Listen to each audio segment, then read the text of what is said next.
Bẹ̀rẹ̀ ìrìn àjò rẹ nípa fíìmù àti eré àgbéléwò lónìí ní Rare Edge Film and Art.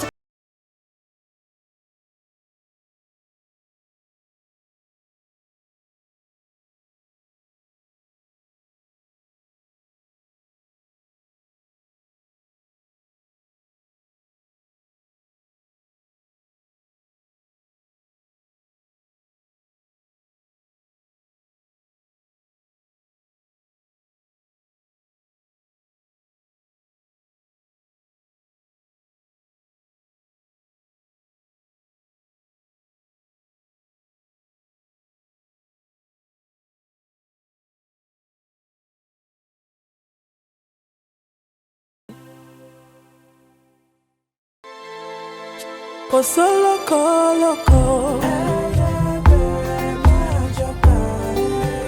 kosoloko doko, kosoloko loko.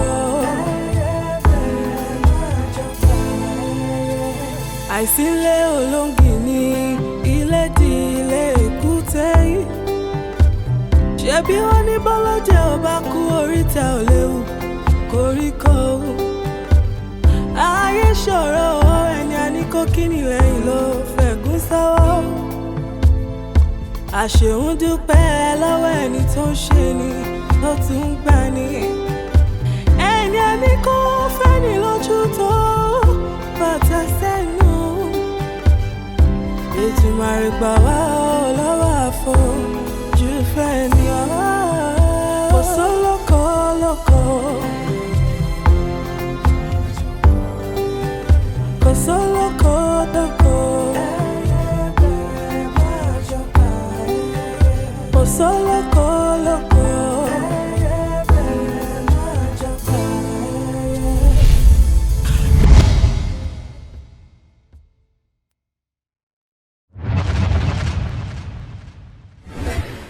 Kí lẹ lè ṣàlàyé nípa arábìnrin yìí?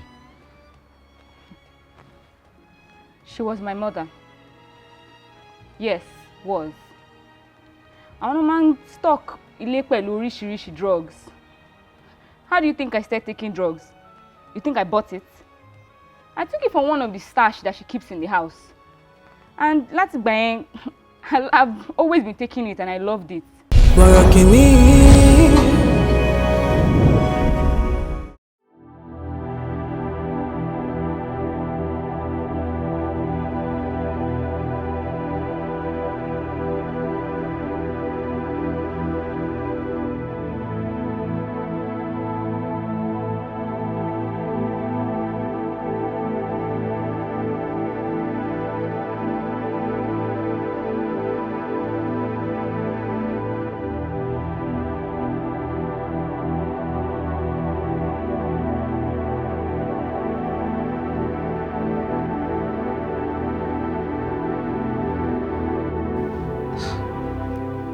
Àǹtí Bùkáyọ̀.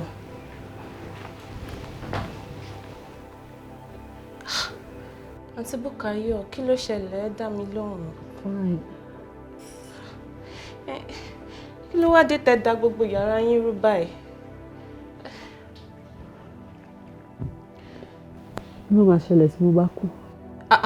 Irú ọ̀rọ̀ wo nìyẹn? Ẹ mọ̀ pé ẹ̀ṣẹ̀ ni kéèyàn máa rìnrìn kúrò sí. Answer my question. Rárá o. Me, I no fit answer that one, no. Mẹ́jọ. You know, no need to do this one now. Àǹtí Bùkáyọ̀.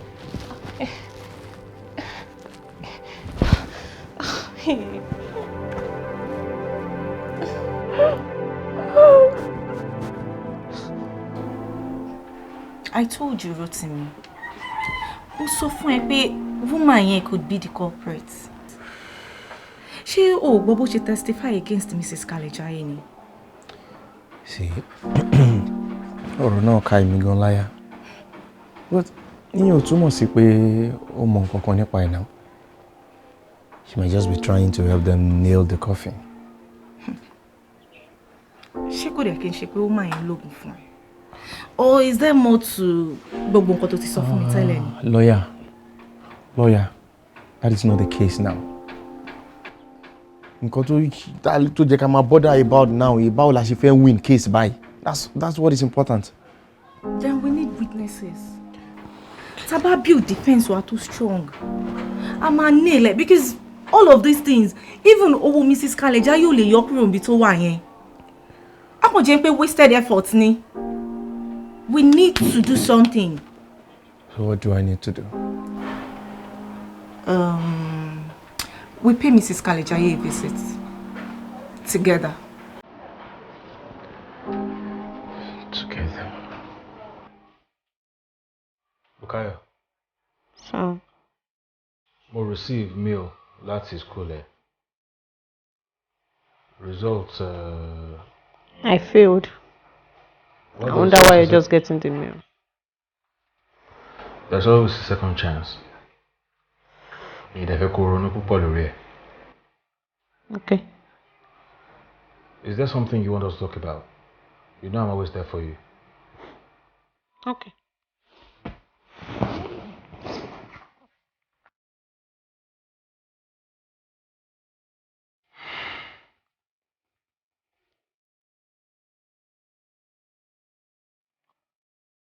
Comfort. Kí ló dé? Ẹ má bínú nǹkan tí mo fẹ́ sọ sá. Ẹ kọ́kọ́ sọ náà kó tó mọ̀ bóyá máa bínú àbí mi ò ní bínú. Sọ̀rọ̀. Sá. Inú ọmọ yín ò dùn rárá. Of course, that's no secret. Gbogbo èèyàn ló mọ̀ yẹn. Rárá bíi ti bẹ́ẹ̀ yẹn kọ́ ọ. Ilé ìle gan. Tẹ́ bá rí bó ṣe da gbogbo yàrá ẹ̀rú tó ń fọ́ gbogbo ẹ̀, gbogbo aṣọ, àwọn plates, gbogbo jewelries, gbogbo ẹ̀. I see knife for hand sef. Knife? Yes o. Sir, a ní láti wá nǹkan ṣe sí. Okay, màá wá solution sọ̀rọ̀ náà. Kò tí ẹ need solution yẹn gangan ni mo mú wá báyìí. Jẹ́ n gbọ́. Sir, ṣé rí àwọn ẹ̀mí òkùnkùn ló ń ṣiṣẹ́ nínú ẹ̀. So a máa ń fi àdúrà lé jáde. Comfort. Sir? Go back to work. I say go back to work. Ẹ̀mí òkùnkùn wo ló fi ń lé jáde?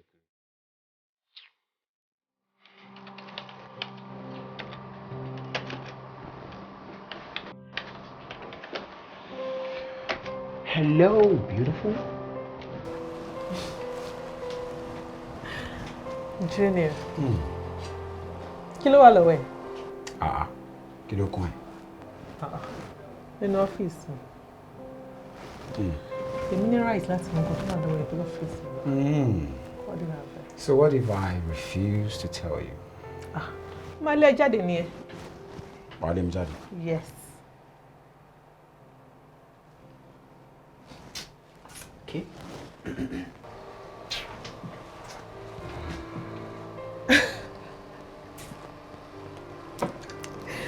Junior. Eré pẹ́ ẹ ti pọ̀ jù. Are you talking to me? Jókòó jàre máa bọ̀ wá jókòó. Have your seat.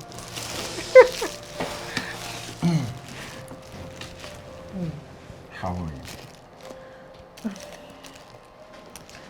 I'm all right. I wasn't expecting it. Yeah, I was I mean, me she got on the office mo kàn ní kí n yọjú. Okay. Yeah. You have quite a lot on your table. Like, are you this busy? What is swimming go for him? Ha. Hey. Hey. I was just trying to call you. So you miss me? Yeah? Who miss me, Abby? Hey, miss it. Who miss me, Abby?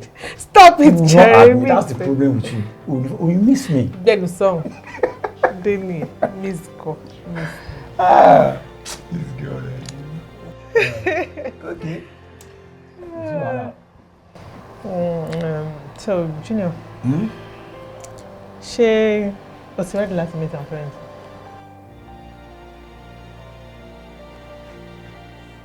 Did I just hear you right? Yes. She's ready to meet her friends. Hey. I mean, can we go now? No, sorry, nonsense. I mean, I have been dying to meet that being that brought you to this world. Yeah, that beautiful being that brought you to this world. Dollar the poet. Come on. I can do anything for you, my love. Okay. Tomorrow. Tomorrow? Yeah. Fine. Fine, we'll go to...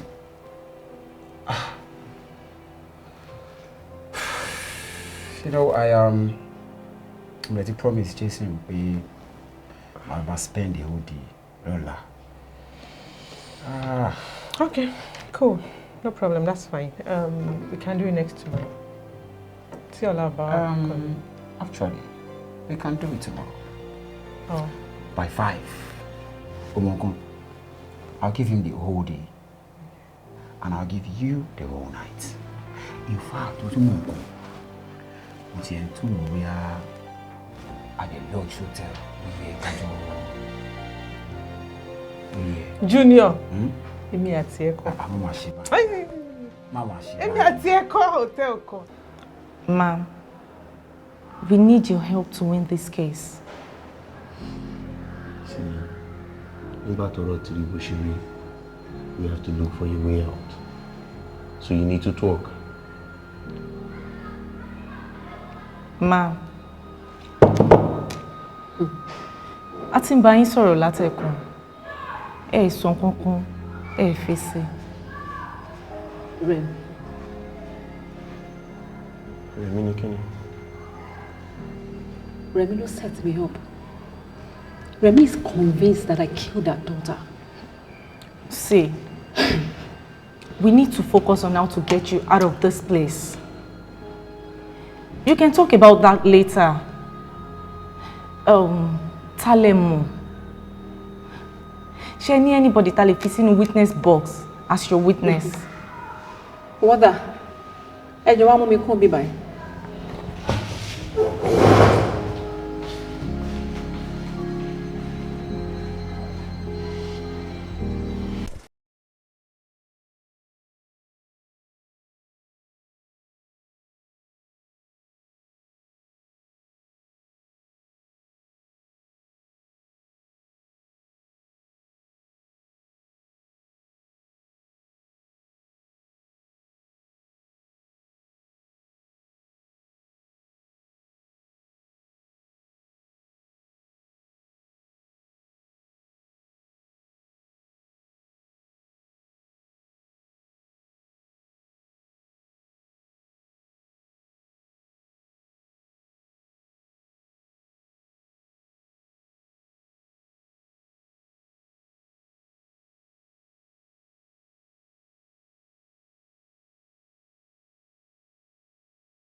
Now, ṣé lóòótọ́ ni gbogbo àwọn ẹ̀sùn tí ìjọba fi kan arábìnrin yìí?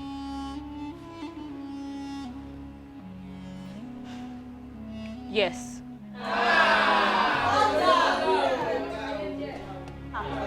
Oh, you mean all of them? Yes. Order!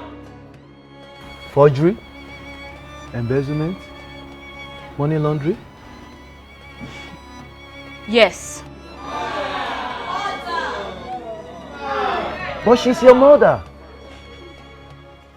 Yes, she is. Kí ló dé tó ṣe wá ń ṣe irú yìí fún ọ? I am her daughter. For years, I have watched her destroy people's lives. She's part of the people that destroyed this country.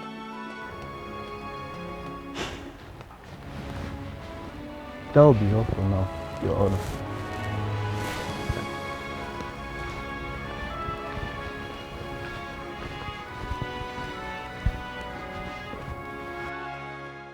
Borokini. She's a drug addict. Her statements cannot be trusted. We can counter it. Please don't go there. Please. Being a mother and all. But you are going down so fast. I don't need that to be okay. Oh, you will not attack her mental health. You will not. So, if I surrender, I don't mind. I can't lose this case. But èmi náà lè jẹ́ kó ọmọ mi lọ kú sínú mọ́tò. I cannot allow that. Kò possible. Ọmọ yín ti draw first blood. The moment she said all those things, she stopped being your daughter. Franca, please. Jọ̀ọ́. Anything tó bá ṣẹlẹ̀ bí báyìí, má jẹ́ kí anything ṣọmọ mi. I beg you, please. Jọ̀ọ́, Franca, please. Don't let anything happen to my daughter. Má jẹ́ kí anything ṣọmọ mi, jọ̀ọ́. I beg of you, please. Franca, please.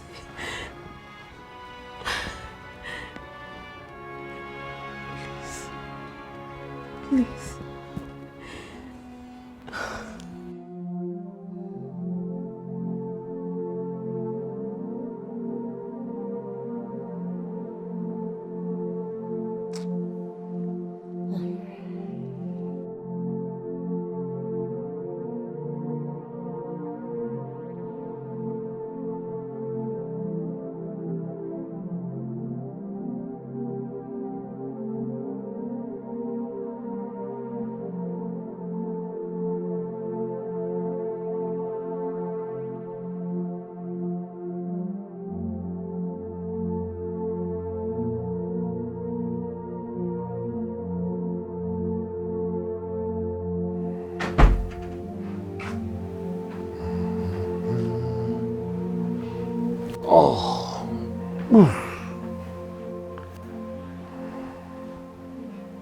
Rẹ̀mí, o lọ sí ibi tó ti ń dájọ́ rẹ̀. Rẹ̀mí? Kí ni? A ní o lọ sí court níbi tí wọ́n ti ń dájọ́ rẹ̀. Ẹ̀yin ṣáà ni. She will be sentenced today, so kí ló tó kù?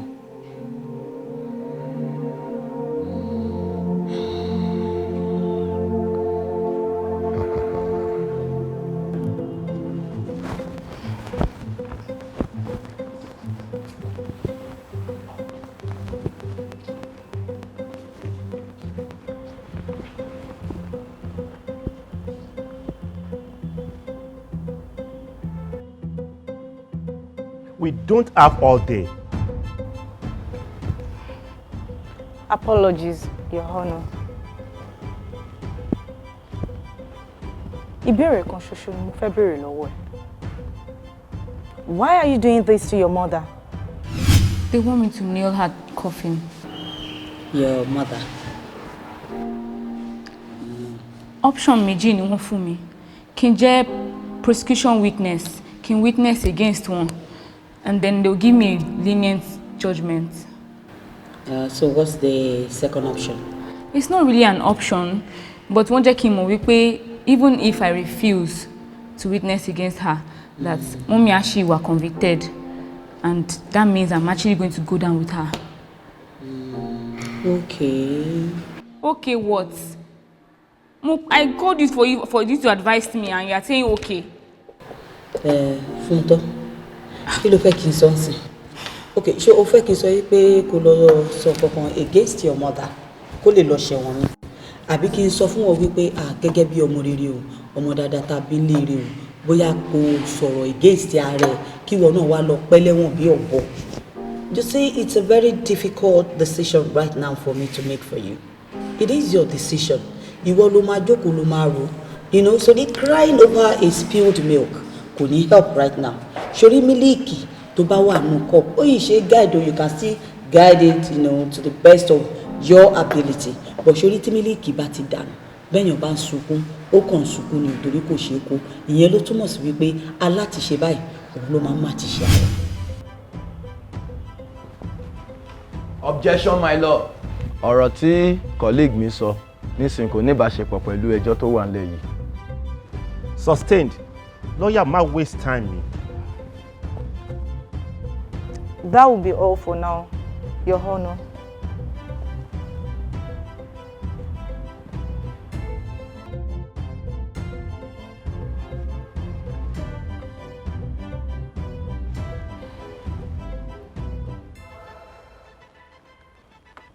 Well, tí ò bá sí any other thing mo láti sọ mo sún ìgbẹ́jọ́ yìí síwájú di ọjọ́ 16 oṣù tí a wà yìí kí lọ́ọ̀yà ẹni tí a fi ẹ̀sùn kàn kí wọ́n gbáradì to start their defence. As your lordship pleases. Arise, court. Borokini.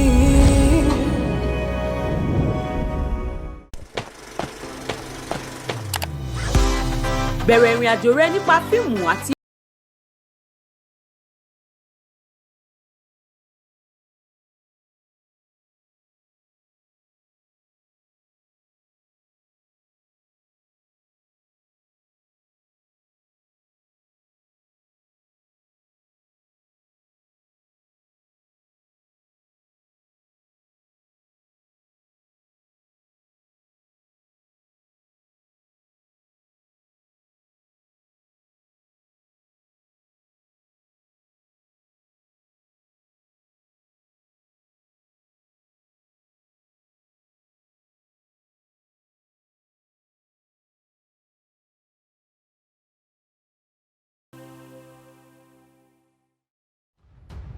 Hello ma.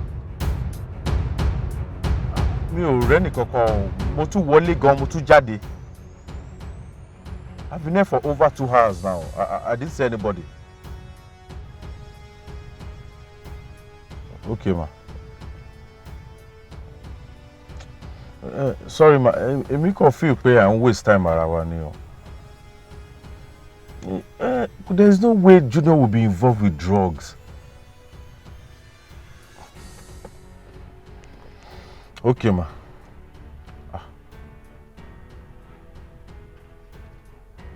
He just drove in now. Yes, ma.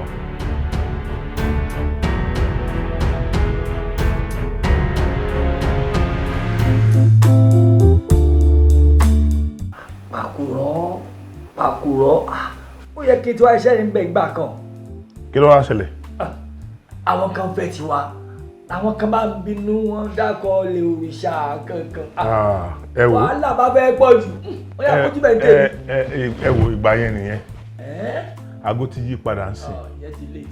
Èmi ti lọ iṣẹ́ níbòmíì. Àwọn ètò fẹ́ wá. A ṣe ń bá wọn ṣe. Ìlú bo ni àwọn ìlú wo? Ẹ̀yin fúnra ara yín ṣẹ̀ kó tó di pé wọ́n lé yín dànù kúrò Pàkúrọ̀. Ẹ̀ṣẹ̀ wo nìyẹn? A ò ṣẹ̀ṣẹ̀ kankan. Àbí? Ẹ ò ṣe. Ẹ lè búra Ògún. Ìwọ lè búra Ògún. Kí ló tó ń ṣe báyìí? Àṣẹ. Ó sábà nǹkan tá a bá wá bó ṣe important sí. Ẹ má bínú jàre. Ẹ gbàgbé. Mo gbọ́ ti yín olóyè. Ṣé ẹ rí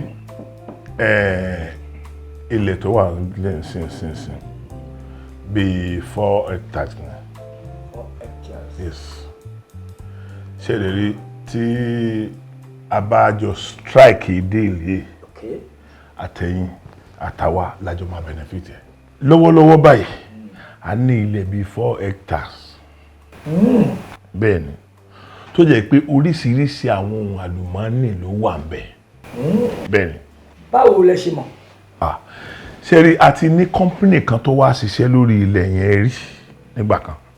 Ó ti yé something happen along the line ni iṣẹ́ yẹn fi dúró but wọ́n ti discover gbogbo nǹkan tó wà níbẹ̀ táwọn gangan tiẹ̀ ti ń wá àwọn nǹkan kan níbẹ̀ gbà náà. Olóyè kí a tó lè ṣe ní ti lórí ilẹ̀ yẹn a máa fẹ́ ní láti ṣe àwọn geological test kan and that's the procedure. Bóyá ilẹ̀ yẹn sick àbáwá tá a nílẹ̀ à ń ṣàìsàn. Not at all. Olóyè that's just the procedure. Olóyè kò rí bẹ́ẹ̀ yẹn procedure ọbẹ̀ nìyẹn. Wọ́n fẹ́ ṣe test. Wọ́n láti certify nǹkan tá a sọ wọ́n láti certify nǹkan tá a sọ pé lóòótọ́ nìkan yẹn wà ń bẹ̀. Òun ni test. Bẹ́ẹ̀ ni. Kí má tọ̀ yín sulfur brimstone corporation wa ti máa pé 25 years kò síbi kan ní ilẹ̀ yìí tí lè ṣe wa ò tí ì dé. So tí mo mọ kan tí mo sọ. Ṣe rí nǹkan tí wọ́n sọ yẹn ó yẹ kó ti yé àwa náà. Ó yé mi. Experience is the best teacher. Inú àwa náà dùn a mọ̀ pé ṣé wá rí ṣe rí àjọṣe wa yìí tẹ bá lè jẹ́ ká ní èrò tó jinlẹ̀ lórí ẹ̀ ọlọ́wọ́ tún mi rè so ti yé bẹ́yẹn. tí ẹ̀yin àgbà máa ń sọ wípé tí a bá pé bírí kótó a pé bírí a pé kótó bẹ́ẹ̀ bẹ́ẹ̀ ọ́fíìsà ní àfikún tí olóyè sọ pàkúrọ̀ ojú báyìí lọ pàkúrọ̀ ló jókòó yìí. pàkúrọ̀ ló jókòó yìí. pàkúrọ̀ rí. pàkúrọ̀ ni. ìtẹ́mi fi lé díẹ̀ ní ilẹ̀kùn dọ́ọ̀lì mi. orílẹ̀ oríta. mo tún ríta. bẹ́ẹ̀ni iṣẹ́ olóyè. bẹ́ẹ̀ni bẹ́ẹ̀ni. bẹ́ẹ̀ni dọ́ọ̀lù àwọn àjò yín tí ẹ bá ti fi dé pàkúrọ̀ méjèèjì ṣe gbọ̀ngàn ti dà. òfin ẹyọ kan ló wà ń bẹ̀ ṣé ẹ rí bẹ́ẹ̀ ṣe ń wò yìí gẹ́gẹ́ bó ṣe sọ orí ilé oríta o ẹni tí ò bá fi tiẹ̀ ṣe nígbà téèyàn ń bó ṣe wà yìí ilẹ̀kùn ni orí ilé oríta. kò gbúrò òdodo ló ń sọ. ṣùgbọ́n kọ̀ọ̀kan kàwé tó àwa. agbára rárá. kò kàwé ọlọ́run ò jẹ́ bóyá ọlọ́run ò yọ̀ǹda ẹ̀bùn kíní ti wí fún wọn. bẹ́ẹ̀ ni mi ò tiẹ̀ mọ̀ rárá ni. lẹ́yìn gbogbo atótónu agbẹjọ́rò fún ìjọba àti agbẹjọ́rò fún ẹni tí a fi ẹ̀sùn kàn pẹ̀lú ẹ̀rí tí ó dájú níwájú ilé ẹjọ́ yìí àti ìwádìí tí ilé ẹjọ́ yìí ṣe a rí wípé arábìnrin Kalẹ̀jayé jẹ̀bi gbogbo ẹ̀sùn tí a fi kàn wọ́n. ṣùgbọ́n kí a tó tẹ̀síwájú ǹjẹ́ agbẹjọ́rò fún ọ̀daràn náà ní ohun kan tàbí òmíràn tí ó fẹ́ sọ? Bẹ́ẹ̀ ni olúwa mi. Some things are right, some things are not. Mi ò ní dúró síbí kí n sọ pé nǹkan tí defendant mi ṣe right. Mrs. Kalẹ̀jayé has gone through so many storms, like the one we are in now, right in front of you. Oníbàárà mi mọ̀ pé àwọn ti tàpá sí òfin, wọ́n dẹ̀ jẹ̀bi ẹ̀sùn tí a fi kàn wọ́n. All she desires from you, my Lord, is to temper justice with mercy. Thank you. Ó ṣeni láàánú wípé irú obìnrin bíi tiyín tó yẹ kó jẹ́ àwòkọ́ṣe àti àpẹẹrẹ fún àwọn ọmọbìnrin kéékèèké ní àwùjọ ní a bá níbi kátikàti báyìí. You find yourself in position of leadership and you allow greed to lead you. Kò sí ọ̀nà àbájọ pẹ̀lú gbogbo àwíjàre tí agbẹjọ́rò yín sọ ju wípé kí ẹ lọ sí ẹ̀wọ̀n tí ẹ ti jẹ̀bi yẹn náà. Ìdájọ́ mi rèé.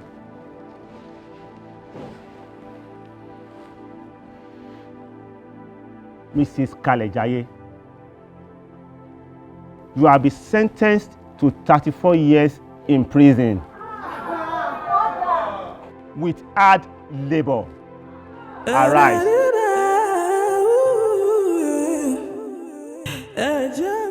Gbogbo nǹkan tó ṣẹlẹ̀ ní court. Why did you turn against your own mother? Is that what you're worried about at the moment? I don't understand. You should be worried about your own safety.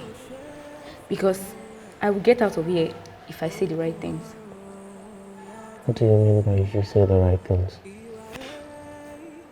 Watch your back, baby. And enjoy your freedom while it lasts. What goes around comes around. Borokini. Èmi tẹ́ ń wò yìí ni wọ́n ń pè ní Chief Bọ́bájírò ilẹ̀ Pàkúrọ̀ aka dọ̀ ilẹ̀kùn ló jẹ́ bẹ́ẹ̀ ilẹ̀kùn tó rí nú tó tún ríta èmi ni mo jókòó yìí ká tó bòpò lọlé olóró ẹ̀ka ìwé ọwọ́ mi. eléyìí ò yé mi. 2 million yẹn pẹ̀lú 15%. How do you mean? Kò ẹ ṣàlàyé ẹ̀ fún mi. Ẹ máa ṣàlàyé fún yín. Tí ẹ bá fẹ́ kí iṣẹ́ yẹn bọ́ sí yín lọ́wọ́ 2 million lẹ máa san sínú àkáǹtì mi pẹ̀lú 15% ìtumọ̀ 15% yẹn ni pé ńgbà tí gbogbo ẹ̀ bá di gẹ̀rẹ́gẹ̀jígẹ̀ tán tẹ́ ọ̀rọ̀ ajé gbogbo nǹkan bẹ̀rẹ̀ sí boom nílé iṣẹ́ yín ẹ máa fún mi ní 15% nínú owó tó ẹ bá ń rí lóṣù.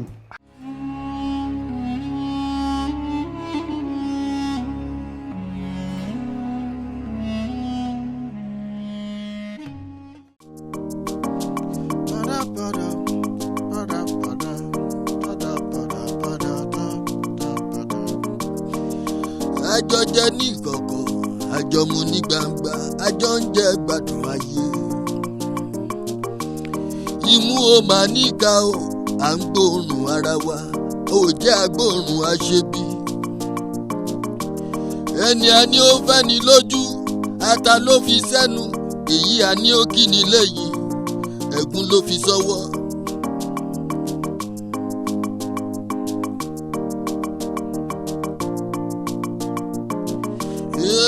ẹni a fẹ́ la mọ̀ a ò mẹ́ni tó fẹ́ ni ara la mọ̀ a ò mọ̀nú yé o ọ̀dàlẹ̀ ọ̀rẹ́ o. ọ̀dàlẹ̀ ọ̀rẹ́ o ọ̀dàlẹ̀ ọ̀rẹ́ ọ̀rẹ́ onírìkíṣí ọ̀rẹ́ onímọ̀ nọ́fìkì ọ̀dàlẹ̀ ọ̀rẹ́ o ìkà ọ̀rẹ́ o ọ̀dàlẹ̀ ọ̀rẹ́ o máa lọ.